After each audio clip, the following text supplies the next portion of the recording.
pense que malheureusement, c'est un patrimoine qui est un peu sinistré, d'où la nécessité de valoriser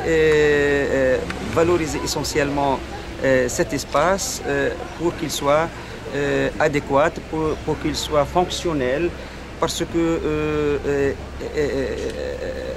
une conception un peu trop conservatrice du patrimoine bâti, je pense, entrave toute forme d'une vie sociale qui fait le va-et-vient entre modernité, entre authenticité,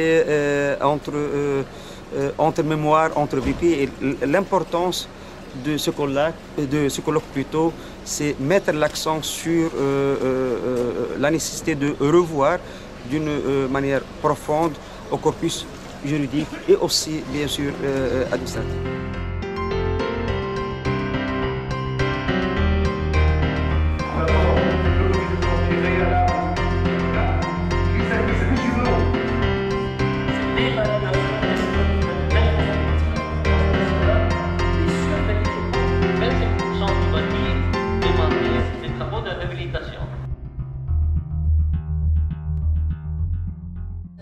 Le patrimoine culturel, c'est bien sûr le patrimoine de tous. Nous avons beaucoup de propositions. Nous aimerions des ajouts dans le code du patrimoine. Nous aimerions une communication et surtout nous insistons en tant que magistrats sur la communication entre tous les intervenants dans le domaine de la préservation et de la conservation du patrimoine culturel et surtout l'application des conventions internationales.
Oui, je crois que ces 2 jours de colloque se sont déroulés dans de bonnes conditions et on a eu l'occasion de discuter beaucoup de problèmes qui préoccupent et occupent le personnel de l'Institut.